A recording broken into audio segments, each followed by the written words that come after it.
Greetings, everyone, in the name of Jesus. As we continue with our series of New Start, may we start in prayer. Our Father, the Creator of heaven and earth, be with us, dear Lord, as we continue with this series. May we understand your word and at the end put it into action. In Jesus' name I pray. Amen. Okay, in our series today, we are talking about pure air. So, the outline of the lesson, we are going to talk about the purpose of pure air, who needs pure air, effects of lacking pure air, and what makes air to be impure. That is our outline.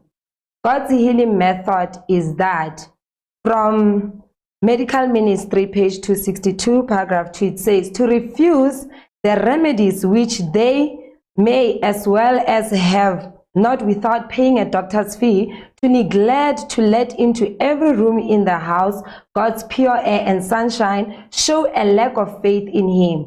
Faith in God's power to heal infirmities is dead unless the one diseased improves the light God has given him by bringing his habits into harmony with right principles. So we have God who is having principles on how we can heal diseases or we can prevent diseases. He gave us also instruction on my life today. It says, in order to enjoy good health, we must ask the Lord to bless us and then do what we can to place ourselves under conditions the most favorable to health. That means we must do our part. God has given us the light, therefore we need to adhere to that light.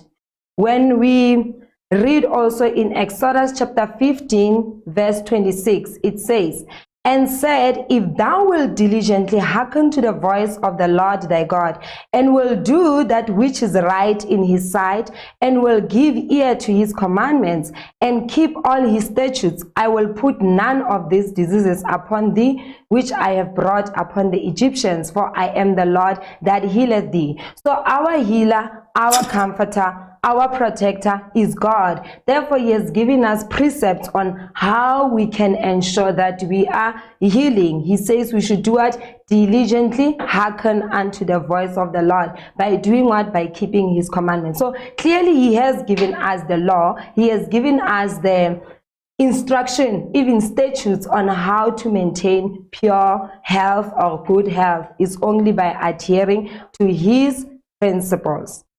Then when we read Proverbs chapter 3, verse 11 to 12, it says, my son, despise not the chastening of the Lord, neither be weary of his correction.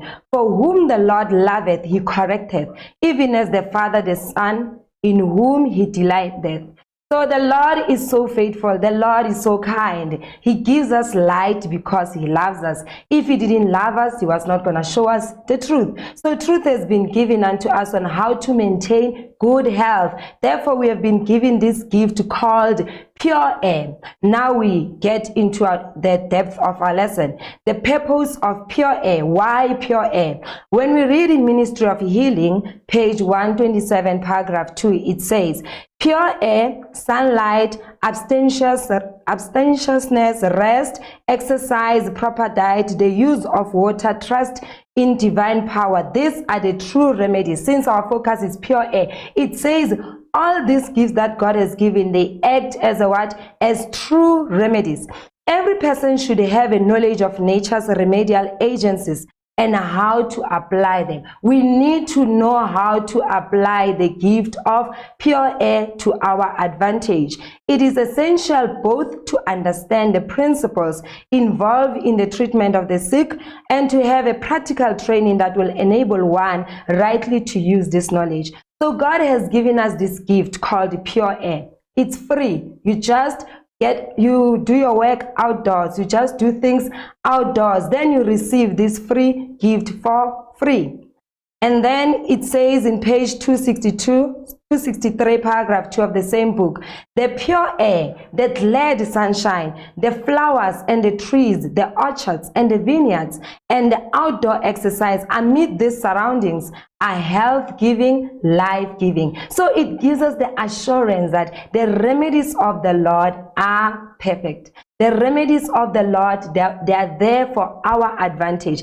Therefore, when we use pure air, indeed we'll have health and we'll also have life.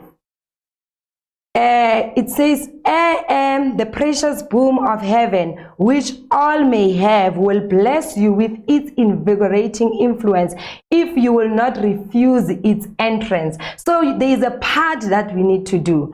Our part is to allow pure air to be available. How is it available? We present ourselves or we place ourselves outdoors. It says, welcome it. We can open windows. We can open, ensure that actually we have open windows. It says, welcome it. Cultivate a love for it, and it will prove a precious soother of the nerves.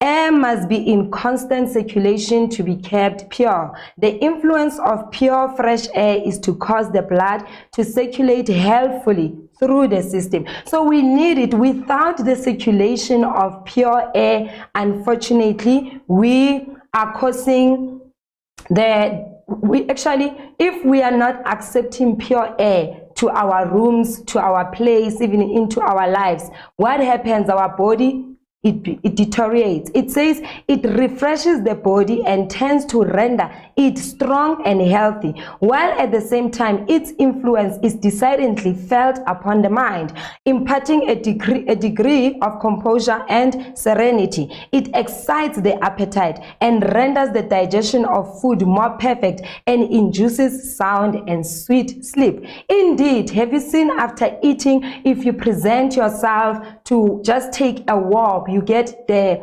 bliss of pure air. Therefore, it helps with your digestion. It helps even with your mood for the day. It says in Medical Ministry 232, paragraph 5, encourage the patients to live outdoor. Encourage the patients to live out of doors. Devise plan to keep them outdoors, where they will become acquainted with God through nature. As they take exercise in the open air, restoration will begin in the body, mind, and soul. Life in the open air, away from the congested cities, is health restoring. So being out there, doing the proper exercise, like being in the garden, the one that involves the whole body, the whole system. Actually, it says it works for restoration. It says it is life. It gives life. It restores even your health. The pure air has in it health and life. I've emphasized that. So pure air has health and also it has life. As it is breathed in, it has an invigorating effect of the whole system. So we need to learn even how to breathe properly. Now we move to the second concept. Who needs this pure air? Of course, from the former slide, we have learned that God says people who are sick, they need to be placed outside, outdoors, so that they can receive this gift of God. It says the guest chamber should have equal care with the rooms intended for the constant use. Like the other bedrooms, it should have air and sunshine, and should be provided with some means of heating to dry out the dampness that always accumulates in a room not in constant use. So when you close the room and there is no circulation of air, it leads to dampness. And it says, whoever sleeps in a sunless room or occupies a bed that has not been thoroughly dried and aired does so at the risk of health and often of life. So it shortens your life as long as you do what? You sleep in a room that is not exposed to pure air. If you sleep in a room that you do not even allow sun to come through. So it's from Ministry of Healing, page 275. Paragraph 1. Then again, we find from Council on Health, page 55, paragraph 1, it says, in no case should sick person be deprived of a full supply of fresh air in pleasant weather. So it means when the weather is just normal, please let the sick person be allowed fresh air. Their rooms may not always be so constructed as to allow the windows or the doors to be opened without the draft coming directly upon them, thus exposing them to the taking of cold. In such cases, windows and doors should be open in an adjoining room, thus letting fresh air enter the room occupied by the sick. So it is crucial, it is important that a sick person is exposed to fresh air. It continues the quotation, fresh air will prove far more beneficial to sick person than medicine. So God's remedies are always for our advantage, and it is far more essential to them than their food. They will do better and will recover soon when deprived of food than when deprived of fresh air. Have you seen sometimes you think you are stressed only to find after taking a walk, receiving pure air, then you are rejuvenated? Then again from Ministry of Healing, page 240, paragraph 4, it says, those whose habits are sedentary should, when the weather will permit, exercise in an open air every day. Ensure that you don't exercise indoors, exercise in an open air. It says summer or winter. Walking is preferable to riding or driving, for it brings more of the muscles into exercise. Their lungs are forced into healthy action since it is impossible to walk briskly without inflating them. So we need to learn to just expose ourselves in the field, exercise frequently in the field, outside. It says also in page 264, paragraph 1 of Ministry of Healing, physicians and nurses should encourage their patients to be much in open air. The emphasis is that we need to be exposed to open air. Outdoor life is the only remedy that many invalids need. It has a wonderful power to heal diseases caused by the excitement and excess of fashionable life, a life that weakens and destroys the powers of body, mind, and soul. So there are a lot of things that are out there which are destroying our mind, our body, and our soul. But if we expose ourselves to pure air, just the gift of God, then we will be rejuvenated, especially those who are sick. So this gives us a cure, or I can say prevention already. For us to prevent being invalids, we should ensure that we are exposed to pure air. It says in Education, page 208, paragraph 1, children should not be long confined within doors, nor should they be required to apply themselves closely to study until a good foundation has been laid for physical development. Ensure that the child is exposed to outdoor activities. It says for the first 8 or 10 years of child's life, the field or garden is the best schoolroom. It's outdoor. It will actually allow the child to exercise their muscles. It says the mother, the best teacher, nature, the best lesson book. So the mother should go outdoors with their child. And then it says, even when the child is old enough to attend school, his health should be regarded as of greater importance than a knowledge of books. He should be surrounded with the condition most favorable to both physical and mental growth. So it is important for both. So far, to summarize, who needs pure air? We have learned sick people, they need pure air. Even kids, they need air. Even us as adults, we need to be exposed to pure air. And we have learned that if we expose ourselves to pure air, then we will not suffer the diseases, will not experience the diseases of the Egyptians. So what is the effect of lacking pure air? The effects of lacking pure air. Council says from Selected Message, Book 2, 459, paragraph 2, it says, every breath of vital air in the sick room is of the greatest value.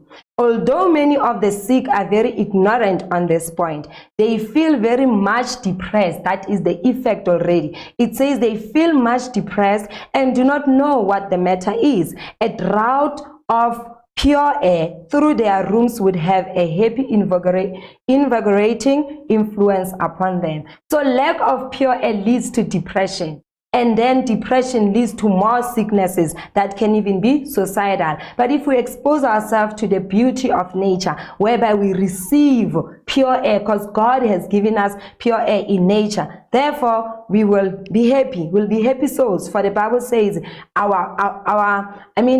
happy heart actually works like a medicine. So we can be happy if we are exposed to pure air. From Ministry of Healing, page 274, paragraph 1, it says, to live in close, ill-ventilated room where the air is dead and vitiated weakens the entire system. It becomes peculiarly sensitive to the influence of cold, and a slight exposure induces disease. It is close confinement indoors that make many women pale and feeble. They breathe the same air over and over until it becomes laden with poisonous matter, thrown off through the lungs and pores, and impurities are thus conveyed back to the blood. So lack of fresh air leads to what? To feebleness. It leads also to paleness. Even you'll end up losing your melanin due to the fact that you're always indoors. We need vitamin E from the vitamin D from the sun. We will even be prevented from this disease called jaundice because it is caused by always being indoors. We need to expose ourselves to sunlight and also pure air. So from Testimonies to the Church, book 2, volume 2, page 526, paragraph 1, it says, you should lower the temperature of your room as soon as you have regained your natural warmth. For invalids who have feeble lungs, nothing can be worse than an overheated atmosphere. So it is important that you can open your window slightly so that you can experience this pure air. It says again on Council on Diets and Food, page 419, paragraph 4, thousands have died for want of pure water and pure air. Who might have lived? So there are many people whom we could have prevented their death provided they were what? They were exposed to pure air. It says these blessings they need in order to become well. If they would become enlightened and let medicine alone and accustom themselves to outdoor exercise and to air in their houses, summer and winter, and use soft water for drinking and bathing purposes, they would be comparatively well and happy instead of dragging out of miserable existence. So we see the effect of lack of pure air. It's death. And then even page 62, paragraph 1 on Council on Health, it says, by inhaling the impure air, the blood is poisoned, the lungs become affected, and the whole system is diseased. Disease of almost every description will be caused by inhaling the atmosphere affected by these decaying substances. So we should even get rid of anything in our houses that can lead to what? To dampness or substances that are decaying. So now we focus on this part that says what makes air impure. We have learned about the disadvantages. We can say the effects of lacking pure air is exactly the same as disadvantages of always keeping indoors without allowing air to come through. So we say what makes air to be impure. Firstly, when air is being kind of like recycled in your room, it's poisonous. It says here, God commanded that the children of Israel should in no case allow impurities of their person or of their clothing. Those who had any personal uncleanness were shut out of the camp until evening, and then they were required to cleanse themselves and their clothing before they could enter the camp. Then it continues, it says, also they were commanded of God to have no impurities upon their premises within a great distance of the encampment, lest the Lord should pass by and see their uncleanness. So indeed, when this principle that says cleanliness is next to godliness, we serve the God who is holy. As holy as he is, he does not want us to be linked with impurities. Have you seen when you put your clothes in a small room, by default, it affects even the atmosphere of your room. There will be this ugly smell. And that ugly, if you continue keeping those clothes, dirty clothes, unfortunately, it will lead to diseases. So the children of Israel were commanded, you do not need to keep what? Dirty clothes around. Ensure that you wash your clothes. This is from Council on Health, page 62, paragraph 3. Ministry of Healing, page 328, paragraph 1, it says, the use of tobacco, this is what also makes air to be impure. The use of tobacco is inconvenient, expensive, uncleanly, defiling to the user, and offensive to others. Its devotees are encountered everywhere. You rarely pass through a crowd by some smoker puffs his poisoned breath into your face. It is unpleasant and unhelpful to remain in a railway car or in a room where the atmosphere is laden with the fumes of liquor and tobacco.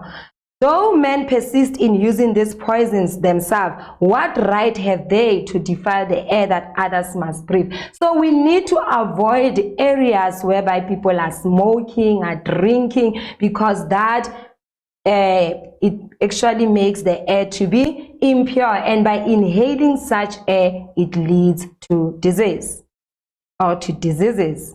And then also from Healthy Living, page 142, paragraph 1, it starts by saying, numerous shades, trees cast off many leaves, which if not immediately removed, decay and poison the atmosphere. The key part is not the shade of the trees. The part is where these leaves are. They're actually falling. As they fall, they decay. It says decay and poison the atmosphere. A yard beautified with scattering trees and some shrubbery at a proper distance from the house has a happy, cheerful influence upon the family, and if well taken care of, will prove no injury to health. But if you don't take care of your trees, you don't cut them, you don't prune them, they are always like their leaves are always lying down. Unfortunately, as they are lying down, then there is rain, it leads to decaying, and that decaying affects the air.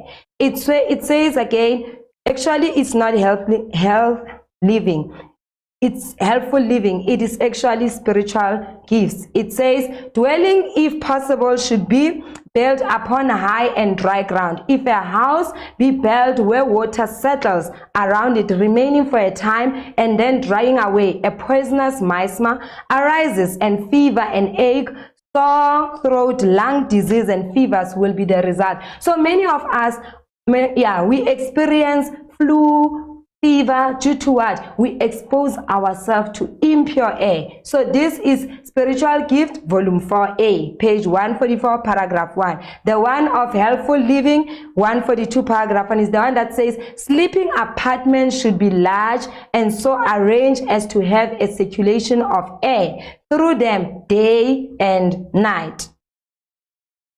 Then from My Life Today, page 128, paragraph 3, as I conclude, is that we need to learn how to breathe properly. First thing, we have learned that it is important that we expose ourselves to pure air because it gives health to us. Then we realize that if we do not take regard of that counsel, actually we are showing lack of faith to God. And then we have learned about things that make the air to be impure. So which is like tobacco, dampness into your house. It causes the atmosphere to be dirty, and also allowing things to decay. It affects what? The air. But now, even if you can prevent all this, if you don't know how to breathe properly, still you won't benefit from this gift of God. It says, among the first thing to be aimed at should be a correct position, both in sitting and standing. If you don't know how to sit properly and to stand properly, by default you won't know how to breathe properly. And by not knowing how to breathe properly, you won't be able to be blessed by this gift. It says, God made man upright. You need to stand upright. And he desired desires him to possess not only the physical but the mental and moral benefit, the grace and dignity and self-possession, the courage and self-reliance which an erect bearing so greatly tends to promote. So the moment you remain in a proper posture, you'll be able to breathe properly. It says, as I continue with paragraph 4, the lungs should be allowed the greatest freedom possible. Their capacity is developed by free action. Avoid things that tighten your body, because it makes your ribs not to be free. By default, you cannot breathe properly. It says their capacity is developed by free action. It diminishes if they are cramped and compressed. Hence the ill effect of the practice so common, especially in sedentary pursuit of stooping at one's work. In this position, it is impossible to breathe deeply. Let me say a two first. It says superficial breathing soon becomes a habit, and the lungs lose their power to expand. Thus, insufficient supply of oxygen is received, the blood moves sluggishly. So you end up not breathing properly if you do it, if you wear things that are pressing you, that are compressing your body. God is so loving. He wants us to prosper, both spiritually and also physically. Therefore, let's take off the regard of his counsels and ensure that we always expose ourselves to pure air. Amen.